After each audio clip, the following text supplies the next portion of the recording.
Hello बच्चों, आज की क्लास में हम सीखेंगे कोऑर्डिनेट ज्योमेट्री में डिस्टेंस फॉर्मूला कैसे कैलकुलेट करते हैं। तो स्टार्ट करते हैं। सबसे पहले तो हमें ये देखना है हम डिस्टेंस कैसे कैलकुलेट करते हैं। मान लीजिए एक पॉइंट है ओ, यहाँ से एक पर्सन मूव करता है और बी तक जाता है। ये पूरा डिस्टेंस जो है ये है 7 किलोमीटर्स का मान लीजिए, और एक दूसरा पर्सन जो है वो ए तक जा रहा है और यहाँ तक का डिस्टेंस जो है वो है 4 किलोमीटर्स का। अब हमें बताना है ए और बी के बीच में कितना डिस्टेंस है। तो ए और बी का डिस्टेंस कैलकुलेट करने के लिए हम क्या करेंगे, हम इस पूरे कंप्लीट डिस्टेंस में से ओ ए का जो डिस्टेंस है वो माइनस कर देंगे, यानी O B minus O A, that is 7 minus 4 कितना आ जाएगा 3 किलोमीटर्स। तो इस तरीके से हमने डिस्टेंस कैलकुलेट किया जब हमारा एक सिंगल प्लेन में हमारे पास पॉइंट्स हैं। इसी कॉन्सेप्ट को यूज़ करते हुए हम कोऑर्डिनेट प्लेन में दिए गए पॉइंट्स का जो उनके बीच का डिस्टेंस है वो कैलकुलेट करेंगे। तो अब कैसे करना है वो ध्यान से देखते हैं। मान लीजिए हमें ये एक कोऑर्डिनेट प्लेन दिया हुआ है, ये दे दिया। यहाँ एक पॉइंट ये है हमारे पास x1 y1, ये हमारा कोऑर्डिनेट प्लेन उसका पॉइंट, और एक पॉइंट हमें यहाँ दिया हुआ है, उसके कोऑर्डिनेट्स हैं x2, y2। हमें इन दोनों के बीच का डिस्टेंस कैलकुलेट करना है, यानी हमें ये डिस्टेंस जो है ये निकालना है। तो ये डिस्टेंस निकालने के लिए हम क्या करेंगे, हम इन दोनों के बीच का जो गैप है, यानी जो माइनस करके हमने जैसे यहाँ निकाला था वही कैलकुलेशन हम यहाँ करेंगे। अब कैसे करेंगे वो हम ध्यान से देखते हैं।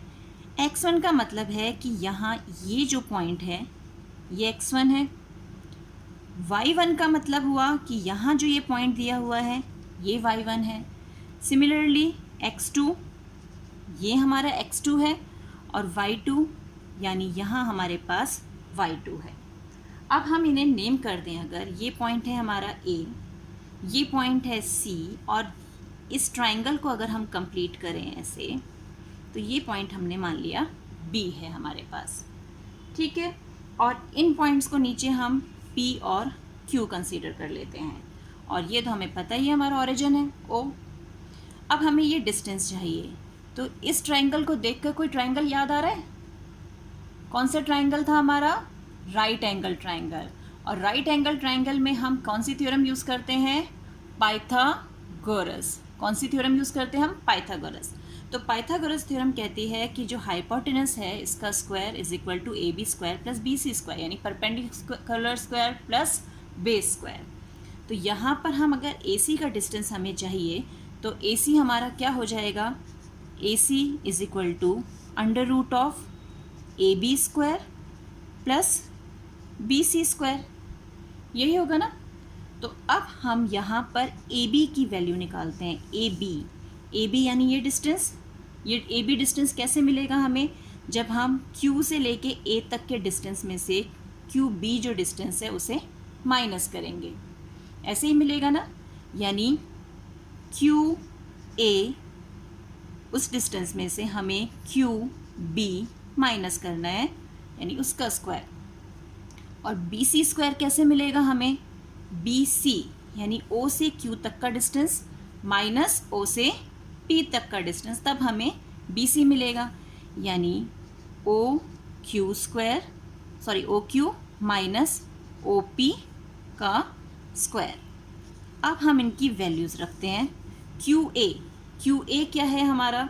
वो है हमारा y2 के इक्वल, क्योंकि हमारा ये डिस्टेंस है ना, हमने देखा था y2, तो ये है y2।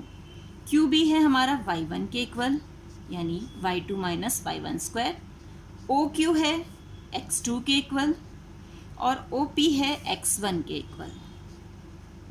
ये आ गया हमारे पास। इसे रीअरेंज कर लेते हैं, तो हमारे पास आ गया x2 minus x1 whole square plus y2 minus y1 whole square.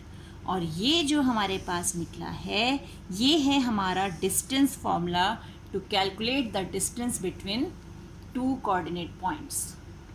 दो कोऑर्डिनेट पॉइंट्स के बीच में जो डिस्टेंस है उसे कैलकुलेट करने के लिए ये हमारा डिस्टेंस फॉर्मूला है। फॉर एग्ज़ाम्पल हमें क्वेश्चन दिया हुआ है कि पॉइंट ए है, हमें दिया हुआ 2,3 और पॉइंट बी दे दिया 4,1 और हमें डिस्टेंस कैलकुलेट करना है ए बी। तो ए बी क्या हो जाएगा हमारे पास x2 क्या है, ये रहा x2, 4 x1 2 यानी 4 minus 2 square plus y2 is 1 minus y1 minus 3 whole square. तो ए बी हो गया 4 माइनस 2 इज़ 2 स्क्वायर और 1 माइनस 3 इज़ माइनस 2 स्क्वायर। तो अब 2 square is 4 minus 2 square is also 4 क्योंकि माइनस माइनस कैंसिल स्क्वायर में। तो आंसर आ गया √8। √8 के फैक्टर करेंगे तो हमारा 2 बाहर आ जाएगा और अंदर रह जाएगा 2√2। तो डिस्टेंस क्या आ गया हमारा, A B is equal to 2√2। तो इस तरीके से हम डिस्टेंस फॉर्मूला का यूज़ करके किन्हीं भी दो कोऑर्डिनेट पॉइंट्स के बीच का डिस्टेंस कैलकुलेट कर सकते हैं। तो आज हमने क्या सीखा, आज हमने सीखा कि हम डिस्टेंस फॉर्मूला कैसे कैलकुलेट करते हैं। फॉर्मूला तो हम याद कर लेते हैं, लेकिन ये फॉर्मूला आया कहाँ से, कैसे आया, अगर हम एक बार ये सीख लेते हैं तो फिर हमें कभी नहीं भूलता फॉर्मूला। तो हमने फॉर्मूला कैसे बना, ये कैसे कैलकुलेट किया, हमने ये सीखा और उस फॉर्मूले को हम अप्लाई कैसे करते हैं ये सीखा। आई होप आपको ये पूरा क्लियर हो गया होगा।